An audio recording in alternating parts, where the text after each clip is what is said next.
How do you handle long distance parenting? Because I don't know how you do it. I have my partner all the time. Nah, bado. It is stressful. How do you do it? Actually, parenting with long distance, I can define it, or I can. Should I narrate or do? Narrate, please. I beg. Like you Give see, us the whole when you're story. on stage, Do you ask? Hey, sometimes I assume, deep yes. dive. Yeah. You assume you're the only parent. Yeah. So is it that you are having a problem communicating because this person is far away, or is it that nini shida iko wapi? Mbona? Actually, yeah, for me, I find it kind of bad or hard for me to always be the first person to start the conversation. It's hard. And I'm the one with the kid. My friend, you have to call us, ask us, what are you going through today? What happened? So I shouldn't be the only one calling and telling you, this happened, that happened, these are... Please, you're a dad, you're away. Just make an effort to be there. So, where is the baby's father? Is he in the country? Is he out of the country? Because 5 times I'll assume this person is uko Europa. Ama ako Thailand. Hapa Kenya, the coastal. Nacha niulize, unajua hii sitaki tujipate tuko pale kwenye media tukisema tunaharibu relationship.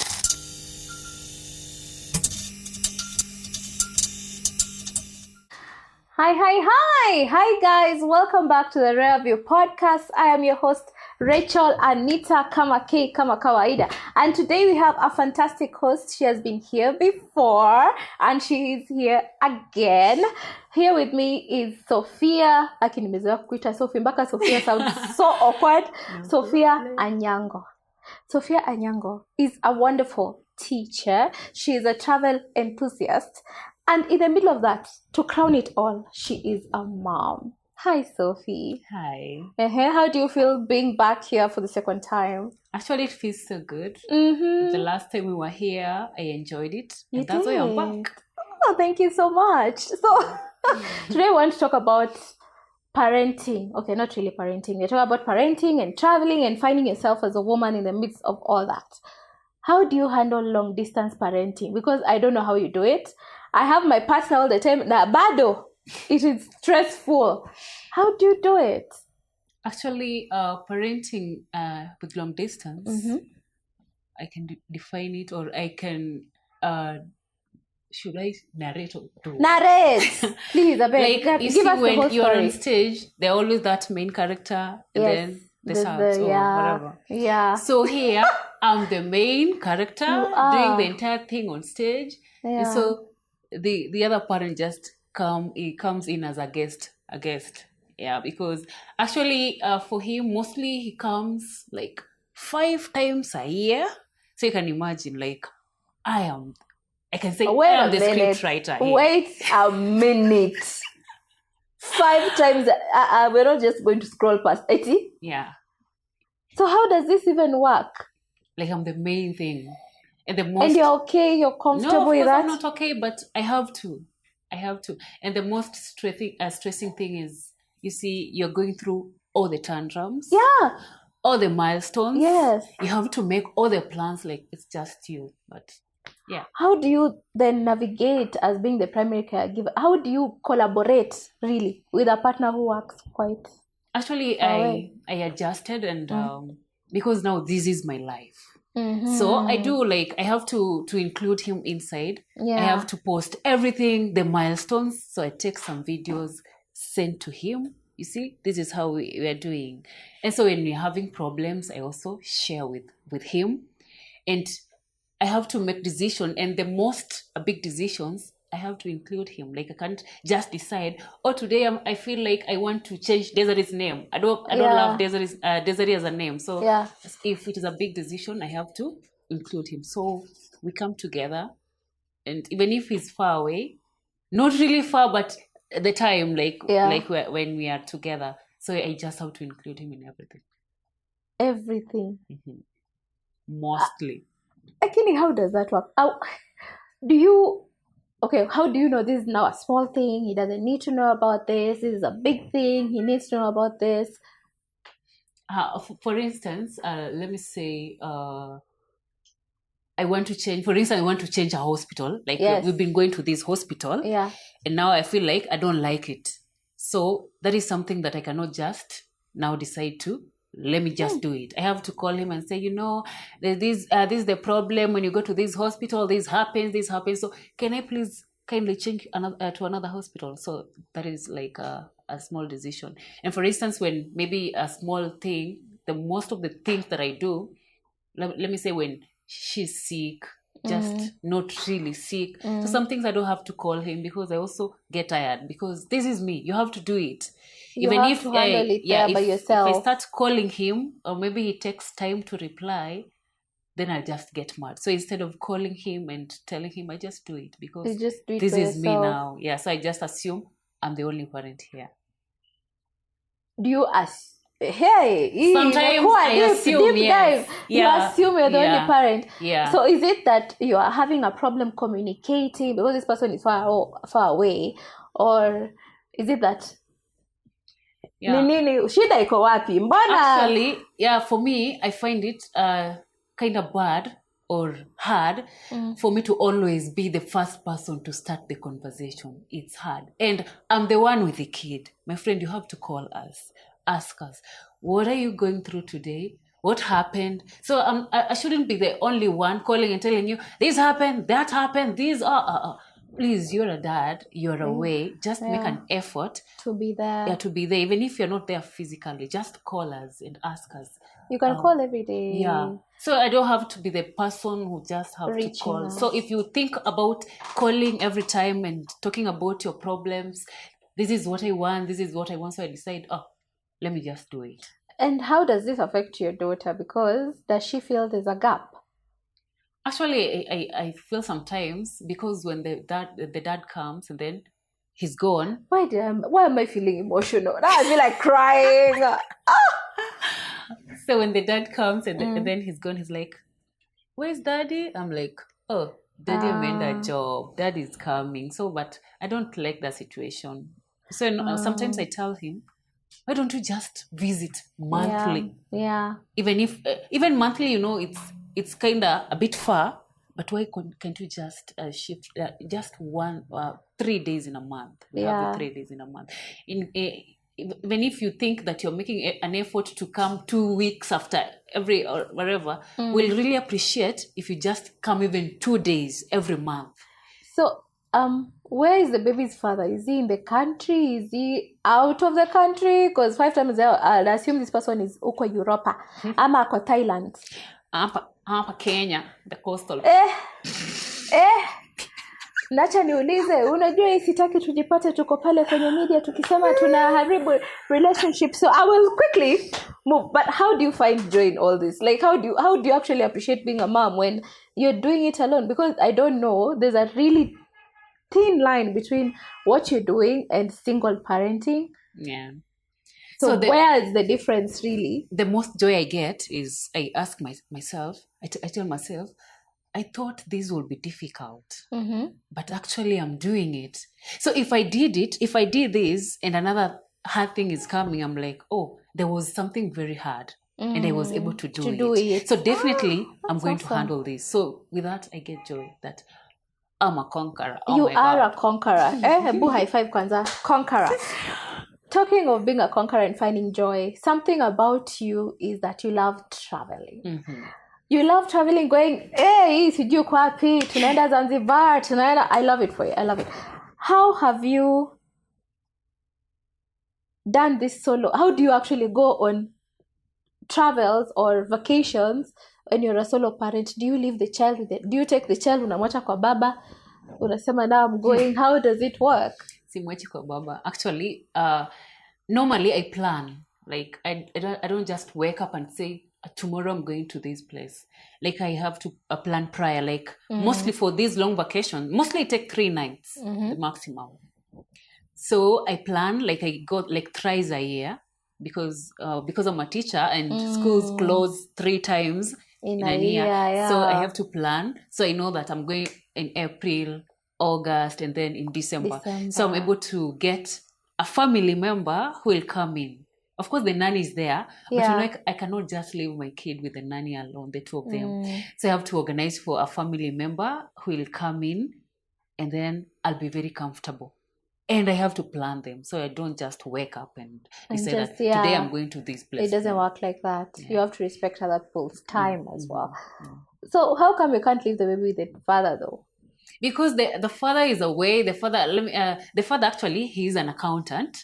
So let me say, if he hasn't taken if he's coming over, like I've never planned whereby he's coming and then I'm leaving, because I also need time with them, the three of us together. Like I don't want my baby to feel like, so when mom is around, dad is not around, and when dad is around, mom is leaving. So I want her to know that we can also be together, the three of us. So that's why I cannot leave the baby with the dad when the dad is around, because actually he is limited for us. I can say that.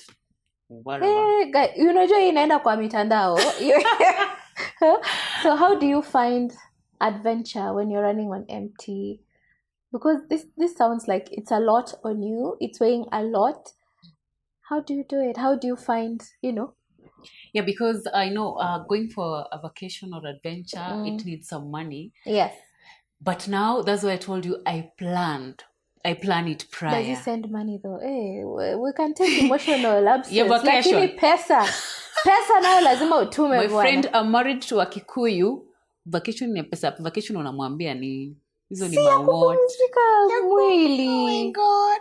You're taking care of the child. The least you can do. Boo, kama atumi bwana hapa, weka namba hapa chini tumsalimie. Because aanze kutuma pesa nini. So normally nikisha plan and I work with like a small budget. You see, most people think that going on vacation, it needs a lot of money, it needs planes, it needs like for instance the one that we are going to Zanzibar, we are not going to, nilicheck plane ticket naona ni 96,000. Niko like wow, 96,000 hapa chini. Yeah, it's a tourist place, and but 96,000 to go to Zanzibar, they target so 96k. Hata kwenda Germany ni karibu. Ni pesa kidogo. So hata kwenda Dubai actually it's cheaper than that. Zanzibar is more. So I book an Airbnb. Mostly I go there na book Airbnb, and we go with some friends. When you two will hire the girl in the hotel hapo kwa nini. She'll be the one cooking for us. We'll budget for a food on a small budget. So unapata it's pocket friendly as compared to you going to a big hotel. You spend a lot. And remember, I just need my days a little, my space and my days out. Nikuwe tu yani naweza tu jifikirilia. See, every time I'm in the toilet, mommy. Oh my God. So imagine sometimes you are at tuko kwa hoteli. Unashtukinia tu mtu anakuita kumbe hata si mtoto wako, like it's so into your head. So you just want to get it off. So people should not think that going for a vacation will call for a lot of money, and so you just have to plan it. Yeah, the best thing is plan. You have to plan ahead. If it's December, I need like 40k in December. How much can I save now till I get to that's a whole thing on finance, which again you should be watching our Finance Lens series on that. How do you manage the guilt, the mom guilt? Because the one thing, every time there's a mom on this seat, that goes without question. We feel guilty when we take time for ourselves. We feel guilty. How do you control or manage mom guilt when you're taking care of yourself? Actually, the first time I went for a vacation, after the first time I left my kid, she was 1 year, 7 months. That was the first time. Nilijambia, also let me go out. 1 year, 7 months. Now umejaribu, that's a long time of not going anywhere. So and then I remember maybe in the last I mentioned about it. So the dad called and said, "Oh, sijaiona mama mwenye anaacha mtoto mwenye she's barely 1 year, 6 months." Alafu anaenda niko like, wow. I just told him, wow. Because my friend, I've been here. The whole time, 24/7. I haven't gone out. I've been here like unakaa tu mshosho hata. You're just there. So you're only going for work and kid. Work and kid. So when he told me that, I told myself, now I think I need to go for more vacations so that he get used to it. So while I was there, when he told me that, I felt that guilt. Like nikajambia, hey, I'm by the way. Nina naacha mtoto wake. Me I left my kid at 5, and actually at 5 months, and actually it was my husband and I who left the kid. We left and we were like, twende, we need to breathe. Yeah, so you shouldn't feel bad about it. Yeah, and after that I adjusted. Yeah, most moms should actually take time off, because after you've given birth to a baby, something shifts in you and you find it so hard to come back to who you are. Yeah. And you come back re-energized. When you go for those vacations, you come out as a new mom. And a happy mom. Yeah. And you're able to do more for your child and take care of them better. So can you say that traveling has been the one self-care thing that has been a game changer for you? Actually, the most. And I'll do it 100 times. Yeah. What about it? Is it the living the nimemwacha? Now I can breathe. Actually, when even I just see a new town, hata tu ama tu nione tu maji tu. Uone tu maji. Nione tu maji. Niko like maji kwa basi. Basi napana. Unapona maji mingi, horizon to horizon. Yeah. So you feel like all the stress that you had inakutoka tu. Some new energy comes in. And actually you think you're able even to think of how better am I going to do the mother thing. Sasa uko unafikiria outside the environment sasa ya huyo mtoto. So actually it relieves you from stress, from a lot of thinking. Now you're just alone. You can also focus on yourself. So it is a relief. So you would advise more moms to go on vacation. As many as possible. Yeah, na mtu asidhani kwenda vacation like you have to use 100k or 30k. Even 5,000 can take you out. Just go for a road trip. Ataenda to road trip. If you are a hike person, oh my God, I cannot just use my money to go surf. I cannot go hiking. But even hiking is a good relief. So, toka tu na wenzako, go and hike. Utarudi uko healed physically, mentally, emotionally. You're just okay. You just better. Sometimes that's all you need. Take a walk, breathe. You forget to actually breathe. Yeah, breathe. Pause. Yeah. Breathe. Toka nje, mtoto amekuthrow tantrum. Sometimes you just need 5 minutes. Like you said, mtoto akunokia on that. You just need time for yourself. And I think most women have forgotten that. Yeah. Who we are, who we were, actually, before, hata wachana na kuelewa, before you get a baby. I think there's such a shift that we totally forget who we are. So when you're parenting solo, when you can't travel or you can't leave the house, how are other ways to create those small pockets of joy that sahi sasa umejam na baba nani amekataa kufanya hii na hii na huyu nani ako hapa pia na kutag kwanza hizo ndo times you are going through it is when they are with you. How do you manage the situation and reclaim your joy? So for me sometimes most of the time actually wanna record what happens with the baby na record. So I have like the sad ones, the happy ones, hizo tu za katikati. So tuseme when I'm down, sometimes I just replay them. Na hata kama nilikuwa nimekasirika, all of a sudden unapata tu. Actually hata kama ni amekasirisha the baby herself, najipata when you look at those the best moments that she has showed you, unapata you are happy. Or sometimes ukiwa niko peke yangu sayo, I'm the only parent there, I sometimes just decide, let me just go walk take some walk or go jogging, or maybe mostly I spend my time kwa gym, naenda tu wacha tu niende nikae gym. Sasa tu hiyo kulift and whatever, najipata tu I've forgotten everything. Yeah. So can you give me an example of like something you did when you were in the most challenging days of parenting that someone else maybe going through it can do to not go crazy? Actually, there's this time. I think my baby was it 4 months? The burping thing. Oh no! So that was the problem. Like so, she wasn't she had colic, no? Yeah, she had colic plus hizo za kutoka. so yake naye ilikuwa inakuja inamnyonga, so inatokea hadi kwa mapua. Ew. Okay, not so, you like yeah. Ouch. wrong. Edit that out. Ouch. That's painful. That's really painful. Yeah. So to watch. Hadi niko like mtoto ana choke. She's choking. So I called in the process. I'm calling, like I used to call and nakwanga tu na simu hapa. Ikoaje? Mom, is it normal when the mamito thing you saw? So this one I didn't call my mom because I was really scared. I need to talk to the dad immediately. Ako like, mtoto amenyongwa na whatever. Yeah. Ako like, you overreact. Ako like, wow. So what I did, actually nilikata simu because niona wezi nisaidia, but I'm very angry with him. So I just went to the neighbor.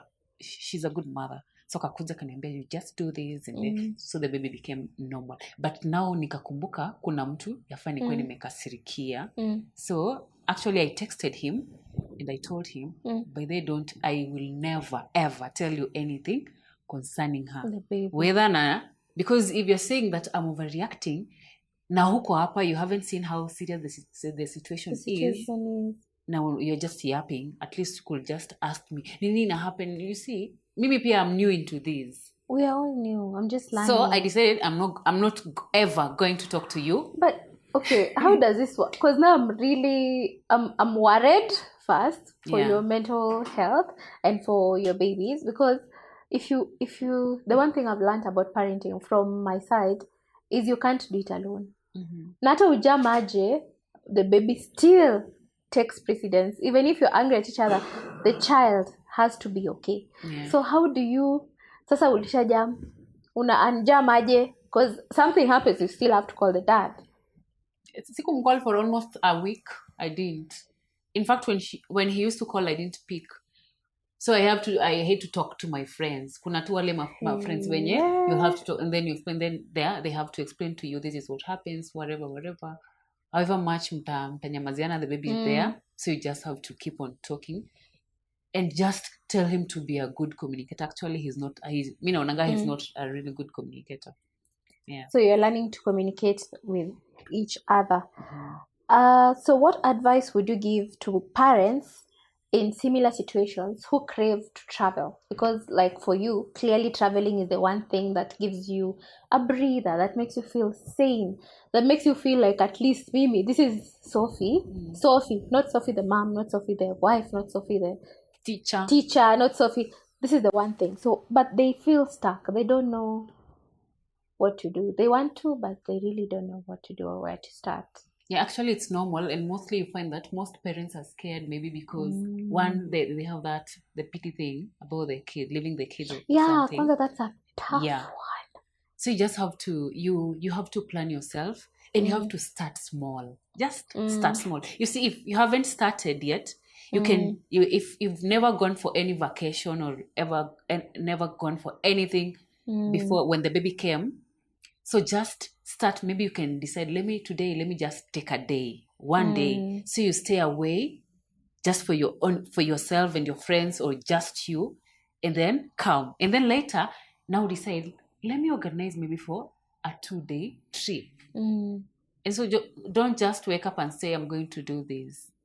So jambie, let me plan. Kama ni shida ni pesa, also go for the cheapest ones. Kuna tu, what matters is your joy. Your joy and your happiness. Don't usifikiria huyu alienda hapa pe mimi nataka kuanza from there, because you have different types of happiness.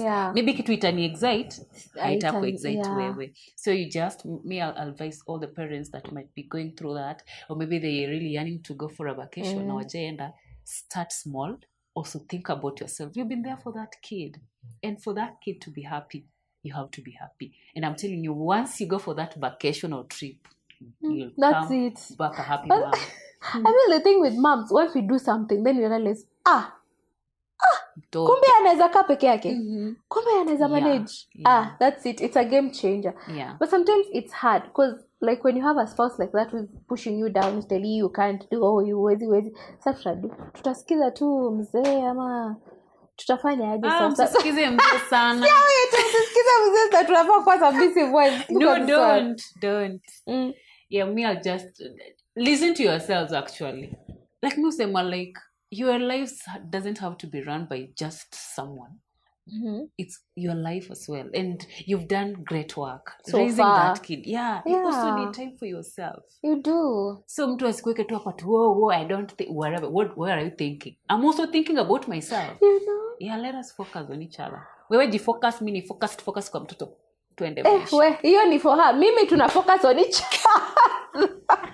That is, if you see yours ako hapo. For me, we have to focus on each other bwana. If we do that one, things might say. So I think what works for you really should work for you individual. So mtu asikuja hapa seme, unajua Sophia alisema, does it work in your home? If it doesn't, usichukue. They say you need a village to raise a child. It takes a village.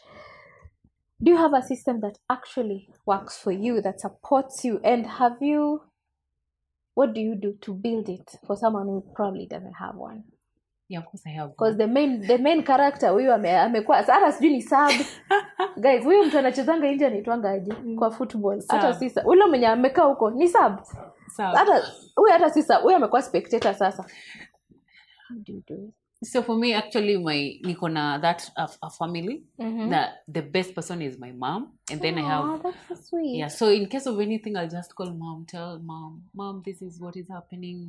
But sometimes I also feel like I don't want to overburden her, like overwhelm her with so many problems and this. How do you ask for help without feeling like you're burdening? So sometimes I weigh. The other person. I weigh. Nangalia naona hii sidhani ni ngumu sana. Or maybe I also have my brothers and my sisters. Actually, I'm the youngest. So watu ni wakubwa. And they have... You're the youngest. I have nieces and nephews. Hapa vile mbeba responsibility. Hey! No, so I have nieces wenye ni wakubwa kwa campus. So that's why I plan. Nikiplan hizi vacation na time. Time yenye wamefunga pap. Kujeni take care of your relatives. Kana desert. Kumbe mimi nataka tu. So mtu ana feel. So when I ask for that, naambia sio allow Agia kuja kae. So ata feel your aunt anataka uende ukae. So anakuja na kaka. Kwa hiyo tu process pia mimi nimepanga ka vacation kangu hapo ndani so umesaidika mtu aja feel ako na burden. So also friends, I have a circle of friends wenye tu niko na specifically nitapigia. Like I'll call Kathy nimwambie, Kathy man, mimi iko hivi. Then Kathy anasema, unataka tufanyaje? Unataka kulia? Namwambia basi lia. So you see, like hiyo ndio advice mnapeana huko nje. Mkilia if everyone is crying. You cry. Sometimes by there I believe crying ni kama it kind of heals. It's part of your wellness. Works.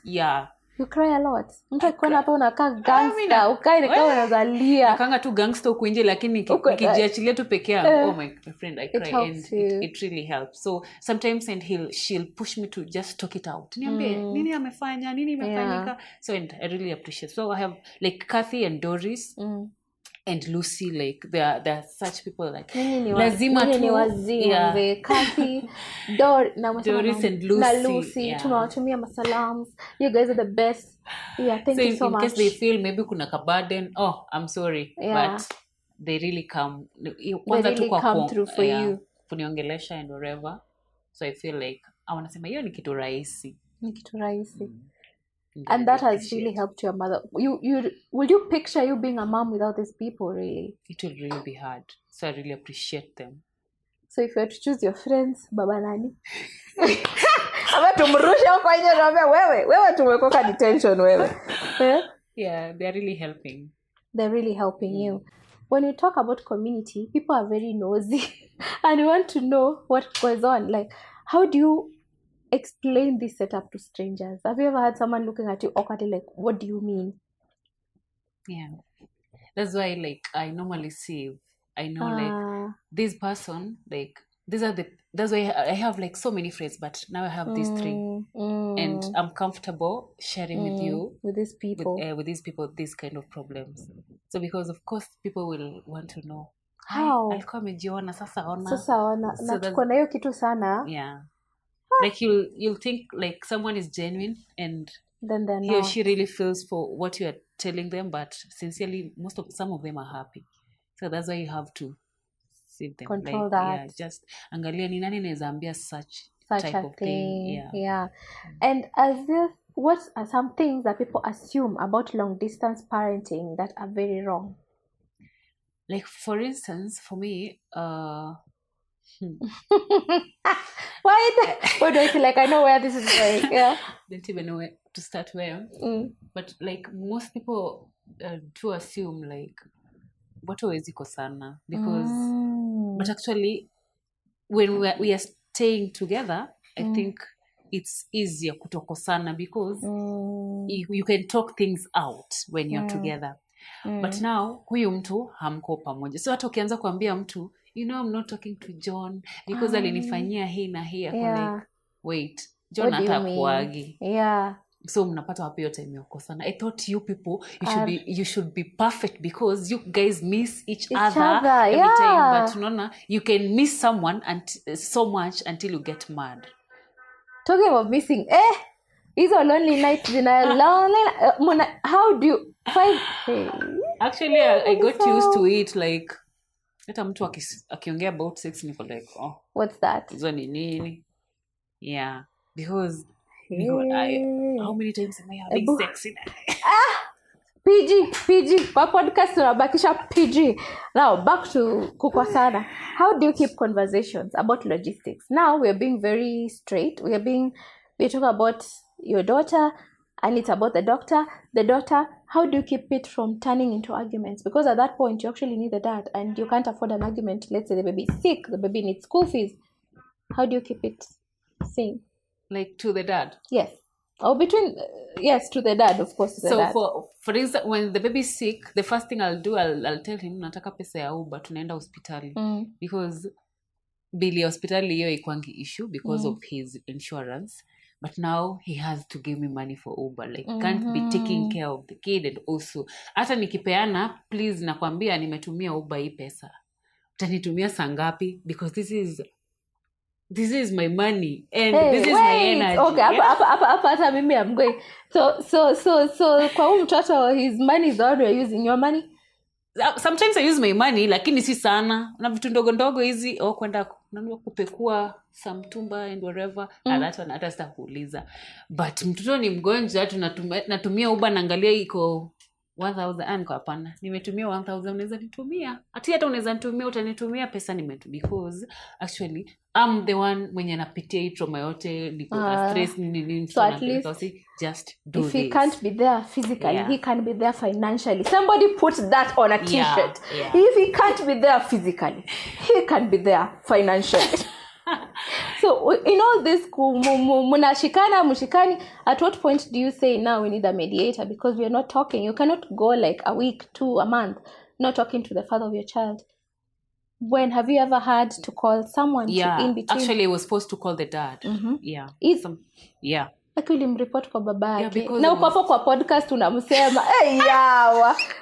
Justice for the bench. I can't believe it's me saying justice. You can really love something like you don't want it to go. Yenye unaona wallahi naye nisipoambia huyu because you've tried talking maybe to these other friends ama cousins wenye amezoeana nao. So I think unaona maybe anachukulia so lightly because watu ni age mates. So there this time that sikumwongelesha for almost a week. Actually I think he was the first one to tell the parents about that after tumekuwa na something too awful. So I had to explain to the dad what was happening. Because hapo niliona by the hapa nisipo include mtu I think I'm so done. And you still, the funny thing with this, I feel when you have a child with someone, it's more permanent than even marrying that person. Like you guys are together forever. Hakuna kitu imagine itawaseparate hata kama muoani. You are stuck together. So and when I think about my kid niko like man Mr. Mtoto like akwe peke yake ama nataki I feel like so you just have to work things for her. So will you have another underscore peke yake with the same? Mimi hata sifikiri wallahi. Okay, na hizo times kidogo zenye anakuja, how do you make the time meaningful for your child? so that it's not, you're not just busy. How do you relate at that time? Because amefika, yes, mmejam, but the child, the child can't see if something is wrong with mommy and daddy. That is one thing that I never show, like mtoto. But sasa usipomwongelesha 1 week, wacha tu hapa hujamwongelesha 1 week, anaongelesha babake na simu gani? Yeye pia ni mkora, because kama bado hatujaongea haezi kuja. So anakuja ile time yenyewe, now we've started talking, now things are good, you see. Yeye pia nakachora. Okay. Yeah. Hii community yako, when you have unexpected schedule changes, let's say you are needed at school and you didn't expect to be at school, you are needed somewhere, how do you handle? Who steps in? Who is that mwenye amekushikilia mwamba imara? Yeah, for example, tuseme there's this time when I was taking her to the hospital. Ile ni situation, so ametapika like vomit all over, nguo hata mimi nimechafuka. It's midnight. You have to call someone. Uko like, man, inaenda kumstress. But uko like, I think this person hata nimcall. Like, unajua kuna wale watu create rapport nao vizuri. Yeah. I'll feel gate, niko like, pia atakuja kunihitaji. So let me just. So I called Kathy, nikamwambia, "Aki, please nilete tu nguo zako hospitali." And she brought after midnight. Alileta. Imagine aliamka na kaleta. In fact, when she was kutoka nje, she found that her car imekuwa blocked with another person. Akaenda kwa neighbor kuomba gari ingine ndo asiamshe the other neighbors. So niko na other friends like utafeel unafeel manze unamsumbua sana, lakini uko like this is my friend. I think tu kuna siku tu pia atanihitaji. So kama hata sikuhitaji, like this is my friend. Yeah. And friendships hold so much water when you become a parent. Yeah. Kuna tu grace. Only your friends can understand what you're going through, and only your friend can give you that. Yeah. Do you also talk about it when you're with them? Do you rant with them? Because I have niko na rafiki nikishika Anita sasa I'm like, okay, wait, by the way, we don't even go through the hi, how are you, out the window direct. Sasa mtoto amefanya ile then we talk. By the time we're done 40 minutes 1 hour later, and we talk for 40 minutes 1 hour later, you feel lighter, you feel better. True. That's the same for you. Inanisaidia sana, actually it helps. So we are heading towards the end of this. If your partner decides now to come back and stay with you, will something change? Will it work? Will it not? Of course, so many things will change. First will of you all, accept kwanza? Ama umezoea kufanya kitu solo mpaka Of course I'll accept, but pia nitafeel kunaka kachange. Unaona tu kitu haujazoea. Ni kama ile ulikuwa campus, yuko na roommate, then all of a sudden, hata si all of a sudden, you move out sasa kwenda kuishi peke yako. Unaona kuna tena kutoka freedom uko nako. So many things will change, definitely. Yeah. Hata najua so many things will change. Kuna vitu anafanya ama anatumia hata simu, you see. Hata kuna some kind of friend, they call you maybe late past midnight, maybe ama kuna time. So kuna hiyo change itafanyika. Of course I'll embrace that. Nitafeel pia kuna something very light kwangu, kuna kamzigo kamejitoa. But I also have to learn to live with this person. Mtu sijamzoea na 1 to 5 times kwa mwaka. So do you feel like in the long run, will this long distance parenting work for you? Let's say 10 years. Can you do it? I can't. Hey. Yeah, I'll run. You know, a podcast is for joy. We have to find joy in the midst of this story. I don't know how we are going to find it. So what is going to, something has got to change. Something has got to give. It's either, lazima tu either itabidi tu we work things together, or mtu atafute mtu penye yako. Wewe baba nani? Mimi ningekuwa wewe ningepanda hiyo basi mbio kurudi Nairobi. Yani hata Anyway, at the end of the day, it's always about finding those tiny pockets of joy and curating moments for yourself. Like you've said, you have friends who support you. You have a community, a family that is there for you. You have, what else do you have? Travel takes a lot for you to do. And that is what is, at the end of the day, you're in the baseline. Are you happy? Ukienda kulala, are you happy? Are you okay with the decisions you're making? Are you okay? I am Sophie, okay, with the decisions you're making with your child? Are you happy with I'm very much okay. Being I'm a very mom. happy being a mom. And actually this vacation thing, nataka bring out like soon itakuwa Mama Desiree sasa endo anaorganize hizi tours. Wake up. Tukipata hapo Desiree, ngoja, do you say Desiree or Desiree? Yeah. Desiree Tours and Travels. Tufuate hapo mbio quick fast because we are here supporting moms and we are women supporting women. So as we wrap up, sasa tuna wrap up hiyo kweli. Nimesema as we wrap up like 4 times. For that woman going through the thick of it right now, who doesn't know maybe their partner. Sometimes it don't even have to be long distance physically. Someone can be here, but they're very far from you. Yeah. So for that woman going through that, what's your one piece of advice for her?